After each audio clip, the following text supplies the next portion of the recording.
guys! Mami Chris here. Today's vlog is magluluto muna ako ng breakfast. Tapos mamaya pupunta kami sa cinema. Manonood kami ng Spider-Man. So, kasama with the family. Kasama yung mga boys ko. Tapos, bibili ako ng pork. Dahil wala na akong mga pork na stock. Kasi mahilig ako sa pork. Breakfast nila. So ang breakfast nila every weekend is nuggets, hot dogs, hash brown, and egg. Yan. Pero hindi to everyday. Yung hotdog, hindi siya everyday. Ano lang, every weekend. Yung asawa ko, kumakain siya ng breakfast, full breakfast, every weekend. Pero the rest ng weekdays, fasting yung asawa ko. Kasi nag-gain talaga siya nag-gain siya ng weight. Yan. So, ito ako ng breakfast. Maghugas muna ako ng kaplatuhan. Ito, tapos na to.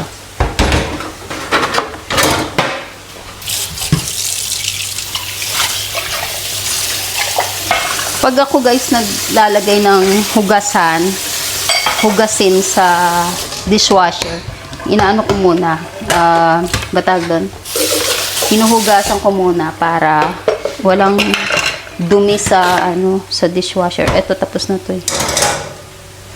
Walang dumi ba, para hindi mahirap linisin ang dishwasher machine.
So, ang hash brown ko, 3 sa asawa ko, 1 sa bunso ko, tsaka 2 sa panganay ko. Kasi yung hash brown na nakaraang Saturday, hindi kinain ng bunso. 1 lang kinain niya. So, ibuhugas.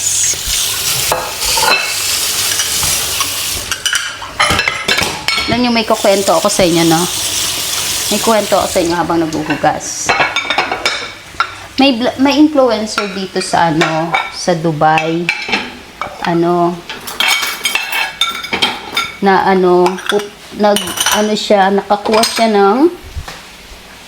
Nakakuha siya ng visa sa Spain.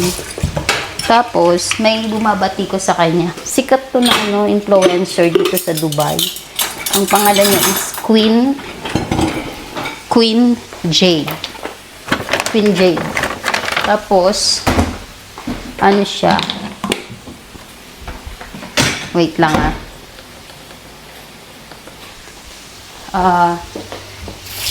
nakakuha siya binabati ko siya. Kumbaga may basher siya. Sabi, kesyo daw, ang ending niya is sa Pinas din daw siya magtatanda, uuwi, ganyan. Pero ako kasi, ang point ko doon guys is, mas okay yung ginawa niya kasi nga maganda yung benefits nung pagtitira siya sa Spain, tapos magiging citizen siya, unlike dito sa UAE, kahit na anong tagal mo dito sa UAE, although may program sila na 10 years visa, yung golden visa, pero yung pagtatrabahuan mo talaga ng yun, sali ka sa mga charity ng UAE, tapos earn ka ng mga points. kumbaga, hindi siya ganun kadali. Tapos may profession. Kunyari, profession mo is doctor, yan, pwede ka maging golden visa dito. 10 years. Pero kung ordinary ka lang, hindi ka magiging, dito, hindi ka magkakaroon ng ganung visa. Hindi ka magkakaroon ng ganung visa.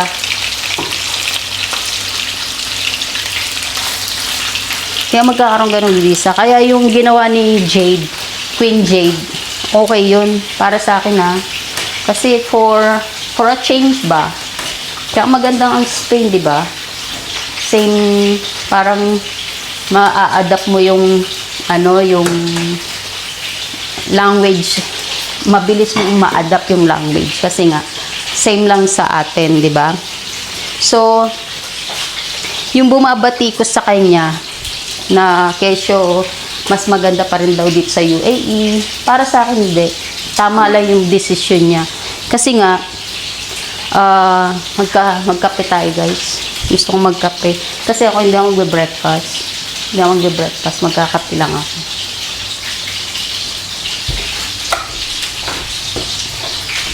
Diba? Kasi dito, hindi ka magiging citizen dito. Kahit na anong trabaho mo.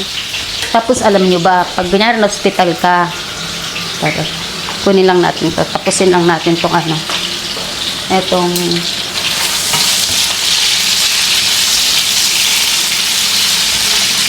alam nyo dito guys, no, hindi mo sinisiraan ng UAE, pero eto yung reality kasi, kapag nagkasakit ka, tapos maraming nangyayaring ganito dito guys, na kapag nagkasakit ka, pag may insurance ka, yes, sagot ng insurance mo, no? Kung may company insurance, sagot ng insurance mo yung medical mo sa hospital mo, ganyan.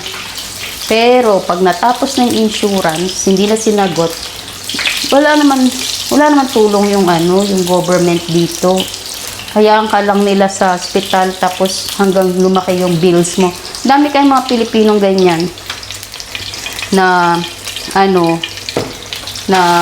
batag doon siya, nasa hospital ngayon, tapos ang taas na ng bill, diba? Kasi wala naman benefits from the government kang nakukuha. Kahit na residence ka dito, wala naman. Insurance lang. Kung may insurance ka, good for you. Pero pag wala naman. Siyempre, mas malaki yung benefits. Yung mga local people nila, 'di ba? Yung mga local people nila, yung mga may magagandang benepisyo. Hindi yung mga expat. May pa ng meron siyang yung prutas na nasa kukunin ko ito mamaya. Hindi ko pa kasi siya Di ba? Ganun, wala namang benepisyo galing sa sa government pag expat ka dito. Wala. Magkakasakit, pag nagkasakit ka, shoulder mo lahat. Kaya nga yung mga ibang Pilipino dito na may sakit, umaasa lang din sa company insurance nila, medical insurance from the company. Ganon. Kaya, mas maganda, kapag nandito ka, mag-apply ka sa ibang bansa, katulad ng New Zealand, yan. Kasi magaganda yung benefits ng mga yan, di ba? Walang magtiyaga ka dito, tas wasting of years ka dito, di ba? Ay, yun nga sinasabi ko sa asawa ko, na dapat, na kami sa Australia para yung mga anak ba namin, magkaroon sila ng buhay. Tapos,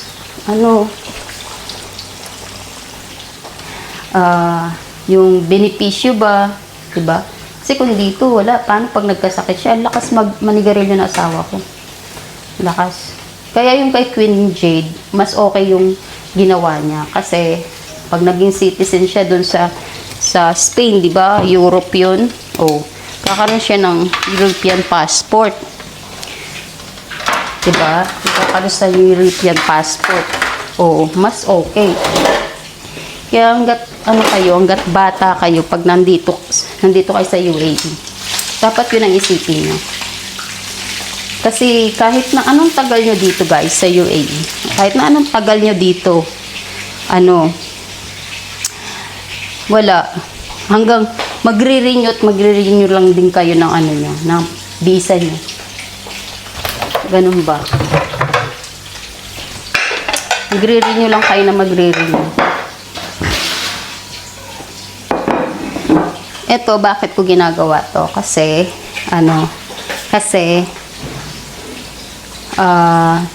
para hindi na sila mag-aroy.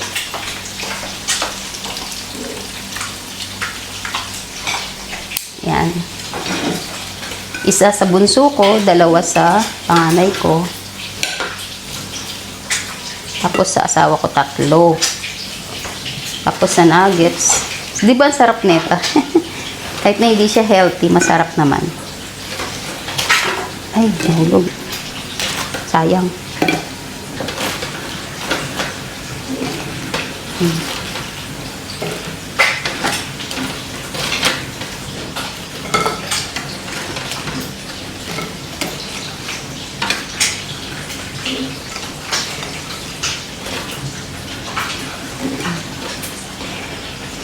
Yan, 'di ba? Ano talaga 'yan? Matawag doon. Yun nga sinasabi ko sa inyo.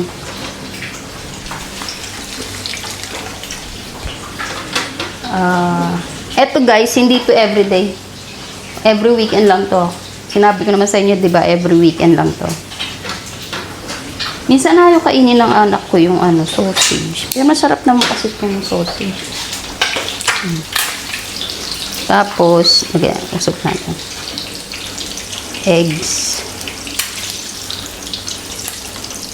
Yan. 1 egg. Diba? Full talaga to. Full breakfast. Big breakfast. May kulang pa nga ito. Diba nung nakaraan, titignan natin kung kakainin ito ng anak ko. Kasi nung nakaraan, scrambled egg ang hinanda ko. Titignan natin kung kakainin nila. Yan. Yung guys, magkakape ako. Samahan. Yan. Yan, samahan nyo akong mag-coffee. Gumawa ng kape. Ay, wala nang coffee. Ito yung coffee ko guys. Red mug. Hindi ko kasi gusto tong matapang. Espresso. Red mug lang. Did you call your brother? He's away?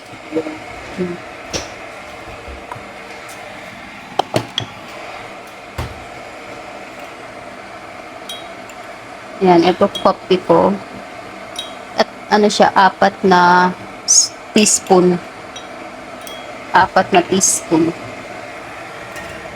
Tapos isang stevia sugar.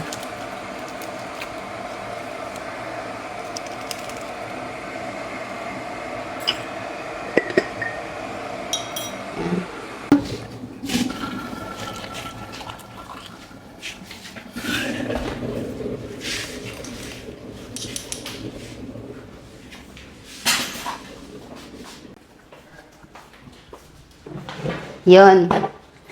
Kape tayo guys. Ako hanggang kape lang ko. Hindi ako nagbe-breakfast ng morning. Ito sa panganay ko to. Darating yung panganay ko. Yung panganay ko mahaba yung buhok. Ayaw niya magpagupit. Yan. Hi, baby love. Why are you wearing socks? Cool. Why you didn't turn it down, the AC? Turn it low. Low. Naka-medyas. Grabe kasi guys. Ang AC kasi nila nasa 20 degrees. Ang lamig masyado ng kwarto. Tapos, naka-medyas. Yun, manonood kami ng movie. Kasi last nag-bowling kami. Ngayon naman movie. Yun nga guys, so kwento ko sa inyo, yung about dun sa visa ng nung Queen Jade. Para sa akin, okay yun. Kasi, mas maganda yung nag-level up siya. Kasi nga, dito sa UAE, hindi pa naman siya ganun kaano para sa mga LGBT. Si Queen Jade, nag-umpisa na kasi siya sa ganun, yung long hair, ganyan, nung nag-start siya mag-vlog, naging influencer. Para sa akin, maganda yung ano niya. Kasi tayo, guys, pag meron tayong nakikitang ganung mga vlogger na nagle-level up, dapat maging happy tayo. Dapat, no, don't touch it. Dapat maging happy tayo at gawin natin inspiration, di ba? Inspirasyon sa atin na sana ganun din ako, ganyan, di ba? Kasi totoo yan eh. Kasi nung bata ako, may kwento ako, no? Nung bata ako, pag in-invite ako ng mga classmate ko nung high school, pupunta sa bahay nila. Tapos, may handaan, may maganda yung bahay nila. Alam mo, nangangarap ako na sinasabi ko talaga yan. Sabi ko, gusto ko magkaroon ng ganito. Gusto ko na makapaghanda ng madami pag birthday ko, ganyan. Tapos nag-invite ako ng people. Tapos gusto ko magkaroon ng malaking bahay. Pero nasa isip ko lang yon. Hindi ko siya ginagawa kong inspirasyon yung mga nakikita ko. Ganon yung guys. Tapos, dignan mo nangyari. Although, hindi naman to sa amin, no? Hindi namin, no! Don't touch. Hindi sa amin to. Pero, at least, di ba, nakatira kami sa malaking bahay. Di ba? Tapos, nakakapaghanda ako. Birthday ng mga anak ko. Di ba, na may cake sila lagi. Kasi nung bata kami, pag mag-birthday kami, wala naman kaming cake. So, isa pa yung nung nag-aral ako mag-baking, isa pa yung naging dahilan na gusto ko, mga anak ko, ako yung mismong gagawa ng cake nila. So, every birthday nila, ako yung gumagawa ng cake nila. Pakita ko sa inyo, di ba? Every birthday talaga ng mga anak ko, ginagawan ko sila ng cake. Hanggang ngayon na teenager na sila, yung isa ko turning teenager na din, ginagawa ko pa rin sila ng cake. Ngayon, simpleng cake na lang yung mga gusto nila. Ayaw na nila ng mga personalized cake, yung may mga character. Nag-iba na sila. So, ganun ang gawin natin. Gawin nating good vibes, positive adaptation.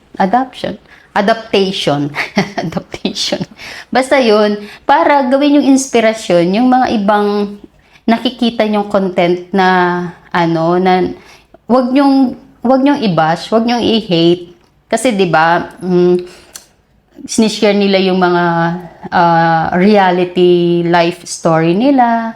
Gawin natin inspirasyon, 'di ba? Ganun yun eh. Pag ginawa nyong positive, inadapt nyong positive yung mga nakikita nyo, magiging positive thinking din kayo, tapos magiging positive din yung buhay, lifestyle nyo. Ganun yung, pag negative yung ino-observe nyo, magiging negative lahat. Sa thoughts nyo, sa lahat magiging negative. 'Di ba? Tapos stay away sa mga taong nega, para hindi kayo nahahawa. Kasi nakakahawa yung mga nega, mga toxic people. So pag nakikita nyo na sa surrounding nyo mga ganung bagay, mga ganung tao, dapat iwasan nyo na yon. Kasi nga, magiging negative din kayo. Pag nasa sitwasyon kayo na masyado ng conflict, mag-exit na kayo kasi nga hindi na healthy yung mga ganong klaseng environment para sa lifestyle nyo kasi magkakaroon nyo ng negative impact. Ganun yun. So mamaya guys, magkita-kita tayo pupunta tayo sa cinema, sa box cinema, para manood ng Spider-Man. So, ipapakita ko sa iyo yung cinema. Ito sa Alhambra to. Alhambra Mall.